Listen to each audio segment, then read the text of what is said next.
आज हम बात करने वाले हैं एक ऐसे नीश सेक्टर की कंपनी के बारे में जो इंडिया के एनर्जी और ऑफशोर इंफ्रास्ट्रक्चर बूम का सीधा फायदा उठा रही है, सीमेक लिमिटेड। हाल ही में कंपनी ने Q3 FY26 का कॉन्फ्रेंस कॉल किया है और इस कॉल में जो इनसाइट्स सामने आए हैं वो इस कंपनी को एक स्ट्रॉन्ग टर्न अराउंड और ग्रोथ स्टोरी के रूप में पेश करते हैं। अगर हम सबसे पहले नंबर्स की बात करें तो Q3 FY26 कंपनी के इतिहास का सबसे मजबूत क्वार्टर रहा है। कंपनी ने लगभग 331 करोड़ रुपए का रेवेन्यू दर्ज किया है, जो पिछले साल के मुकाबले 138% की जबरदस्त ग्रोथ दिखाता है। एबिटा भी 150 करोड़ रुपए तक पहुंच गया है, जो पिछले साल के 34 करोड़ रुपए से कई गुना ज्यादा है।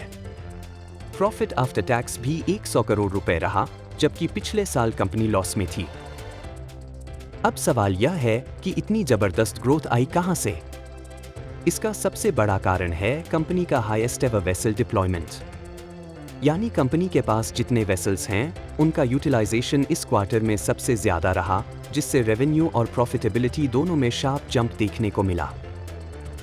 इसके अलावा कंपनी ने ONGC के एक बड़े प्रोजेक्ट को स्केड्यूल से पहले पूरा किया, जिससे एग्जीक्यूशन कैपेबिलिटी भी मजबूत दिखती है।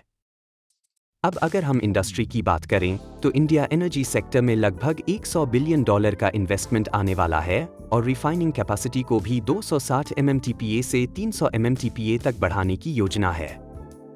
ग्लोबल लेवल पर भी ऑयल डिमांड 2040 तक 100 मिलियन बैरल्स पर डे से ऊपर रहने की उम्मीद है, जो ऑफशोर सर्विसेज कंपनियों के लिए लॉन्ग टर्म डिमांड सुनिश्चित करता है। अब बात करते हैं कंपनी के बिजनेस मॉडल की। सीमेक ऑफशोर सर्विसेज प्रदान करती है, जिसमें वेसल्स के जरिए ऑयल गैस एक्सप्लोरेशन, मेंटेनेंस और रिपेयर का काम होता है। खासकर IMR यानी इंस्पेक्शन, मेंटेनेंस और रिपेयर कॉन्ट्रैक्ट्स में कंपनी अब ज्यादा फोकस कर रही है, क्योंकि इसमें यूटिलाइजेशन ज्यादा और मार्जिन्स बेहतर होते हैं।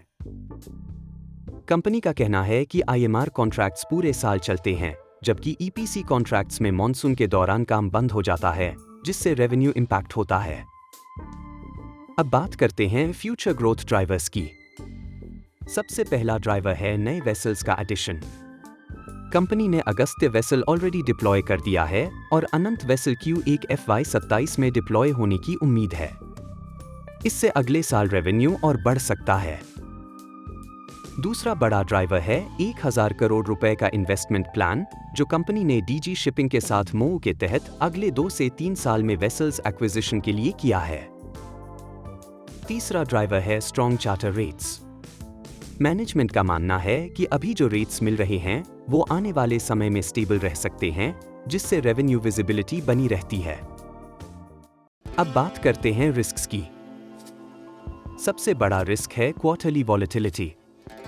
कंपनी का खुद कहना है कि इन्वेस्टर्स को क्वार्टरली रिजल्ट्स के बजाय ईयरली परफॉर्मेंस पर ध्यान देना चाहिए, क्योंकि वेसल्स कभी ड्राई डॉक में जाते हैं या कॉन्ट्रैक्ट चेंज होता है, जिससे शॉर्ट टर्म इंपैक्ट आता है। उदाहरण के लिए Q4 में सीमेक पैलेडिन वेसल ड्राई डॉक में रहेगा, जिससे रेवेन्यू थोड़ा कम हो सकता है। इसके अलावा ऑपरेशनल रिस्क्स जैसे वेसल ब्रेकडाउन भी रहते हैं, लेकिन कंपनी इनको प्राइसिंग में इंक्लूड करती है। अब ओवरऑल कंक्लूजन की बात करें।